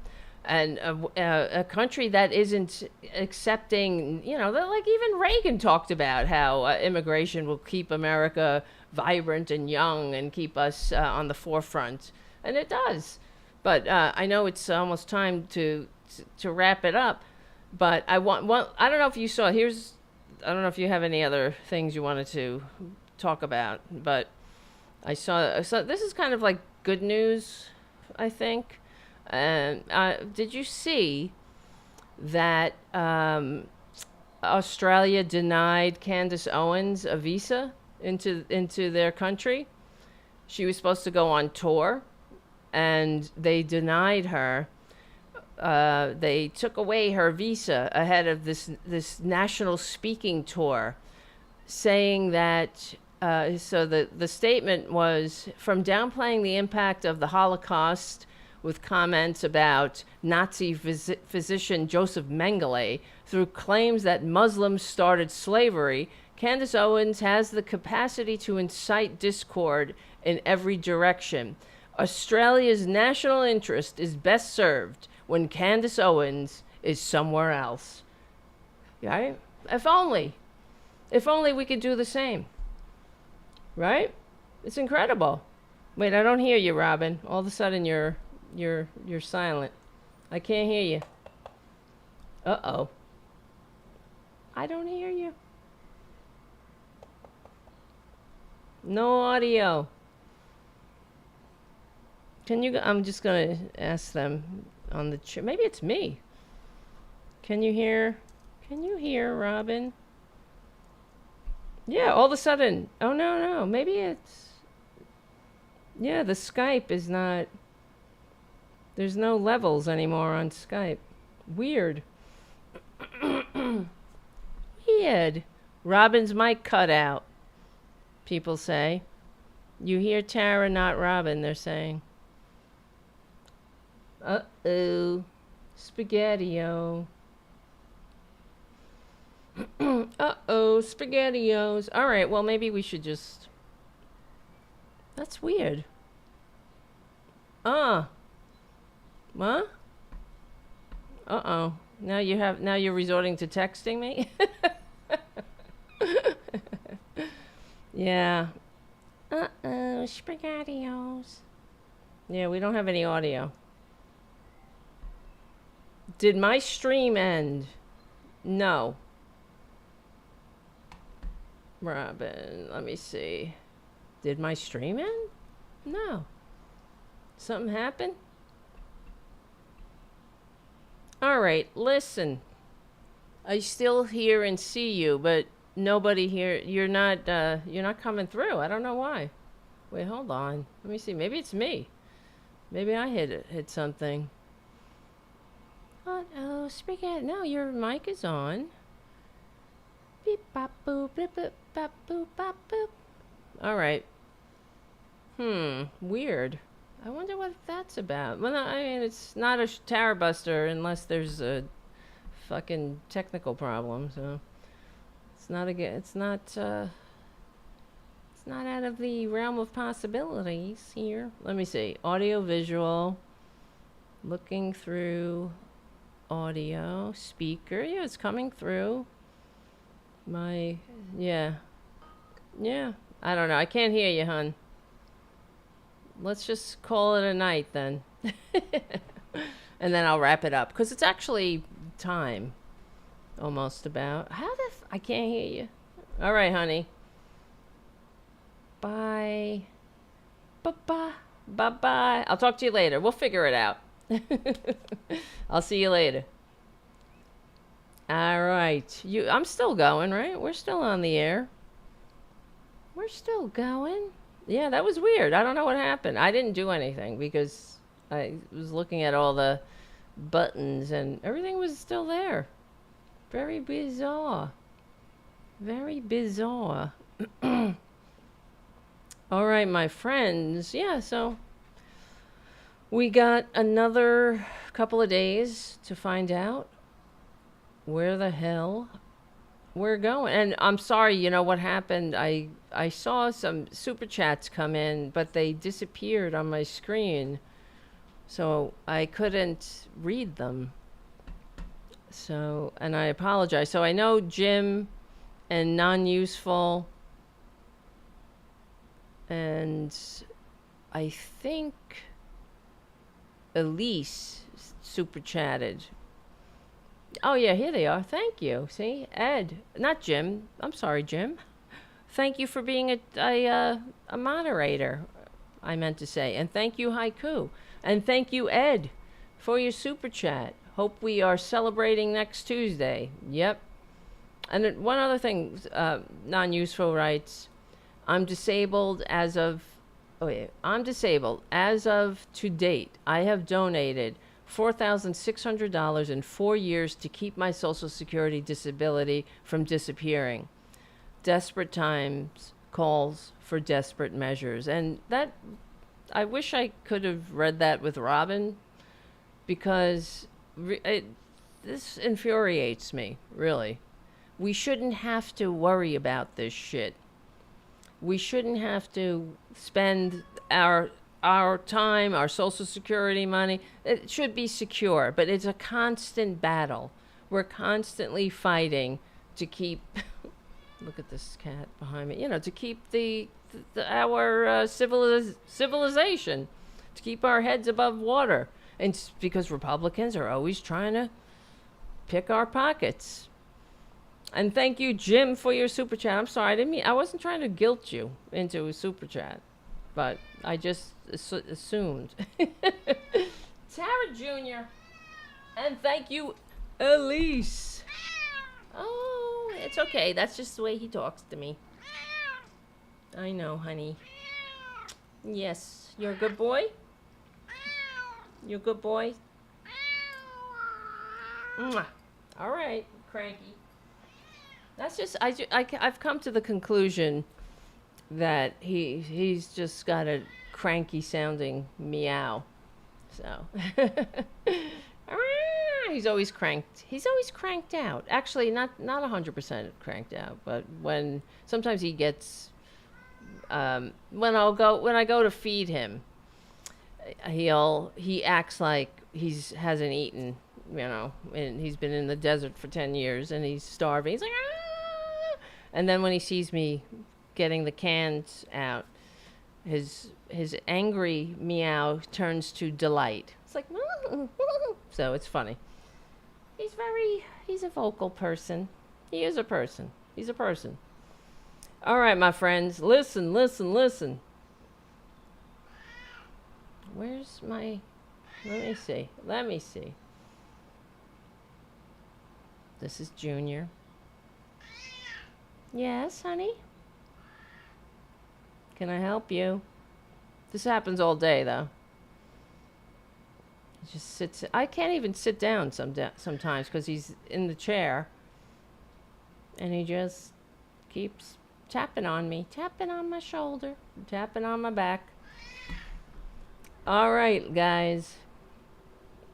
I gotta go. It's nice having a show with Robyn. What do you guys think? What do you think? Pretty good? Where are you? Where are you? There you are. What do you want? What do you want from me? That's what you want, see? No, I need my hand. I need my hand.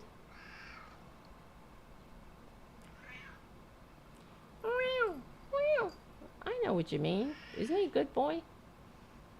Isn't he good? All right. Listen. We will win. We will win. And one of the things I was going to say, but we'll talk about it Friday or whatever else is happening. But Trump knows he's going to lose Pennsylvania. And if he loses Pennsylvania, it's, he's done. But he knows he's going to lose. He knows he's losing Pennsylvania because he's posting on it. He's posting about it on social media, how everyone's cheating. Oh, what's that? That's not. Uh-oh. Now he's coming around this side.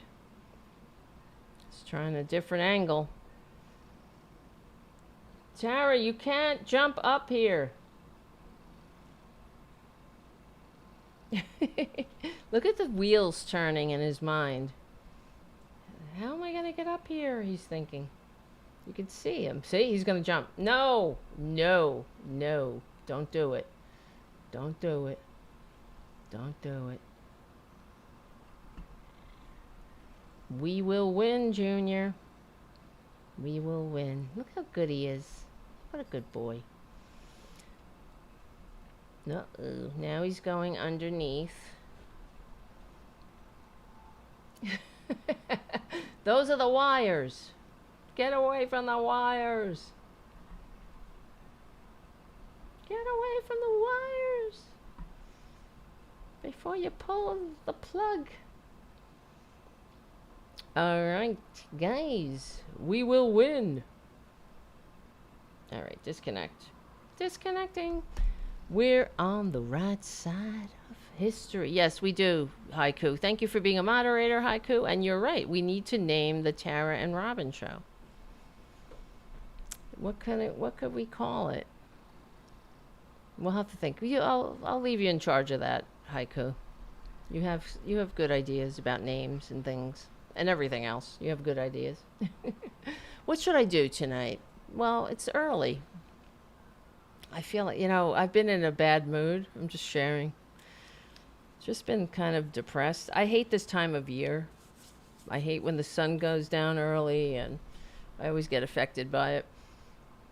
And because I've been in a crappy mood, all I've been doing is watching true crime things.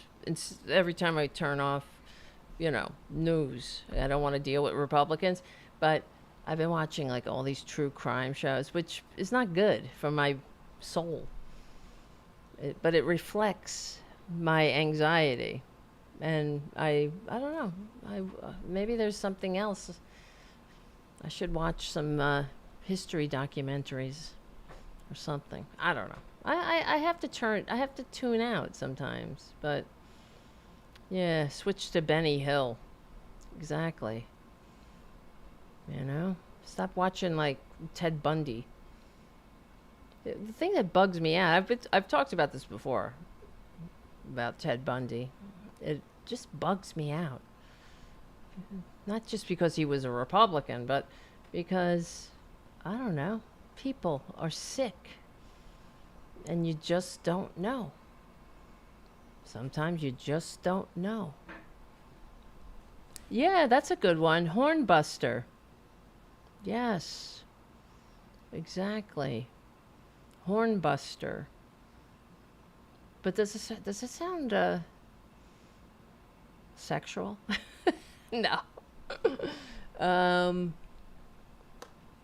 Hornbuster. Yeah, that's right. Good one. And there's Twisted Nerves Paintings enters the list. But we're wrapping up, my friend. We just had a whole show with Robyn. We had a simulcast. Okay, guys, sorry, Twisted Nerves Painting. WKRP in Cincinnati. All right, my friends. What should is there any good shows that don't involve serial killers that I should tune out or tune into to tune out? Oh, that's right. Blondie, Deborah Harry said she was nearly one of his victims. I remember hearing that.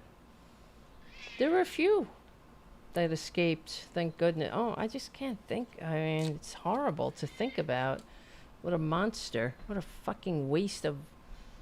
Talk about a waste of human DNA. Somebody who should never have been born. Well, you know how I feel about... Like I always say, somebody like that, you can't have in the gene pool. You just can't have them in this society. I'm not for the death penalty, except for people like that. Who, like... get off, or they kill people for fun. Yeah, no thanks. You're not allowed to exist among us. That's where you gotta draw the line, I guess. All right, let's not talk about it anymore. I gotta go. Right, Junior? Right. All right, my friends. Yes, the producer is here. Twisted Nerves Painting. And he's very annoying, but I love him. All right, you pain in my ass. All right, sit down. Stop it. Stop it, you monster. All right, guys, listen, I'm going to go. We're on the right side of history, decency, dignity, democracy, humanity. Hit the like and subscribe. Hit the notification bell. So you will be told when we go live again, and you can hang out. I know he gets annoying though, at least when you're trying, because you know what it is too. When he's talking, I don't know what he wants. He just keeps yelling at me. I'm like, stop yelling at me. He just yells and yells at me all the time. He's just yelling about nothing. So, all right. But I love him. Stay safe, exactly. Stay healthy. And remain vigilant, says Twisted Nerves Painting. And the chaos has begun. Yep. We will win. We're on the right side of history, decency, dignity, democracy, humanity.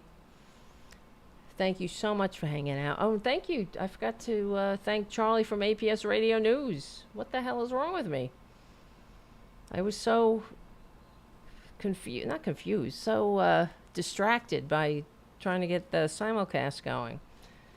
It just didn't feel like a real show. Didn't feel like a normal show, I should say. So I forgot the script. And also become a patron at patreon.com/TaraDevlin. Yeah, you know, the regulars. But we'll have Friday. So, all right, my friends. I love you. And I will see you all. So Friday, 8:30-ish p.m. Eastern Standard Time. I can't believe it's Wednesday already. We're almost to the, to chaos. The chaos it's going to happen. But we'll win. We will win. I will see you guys on Friday night.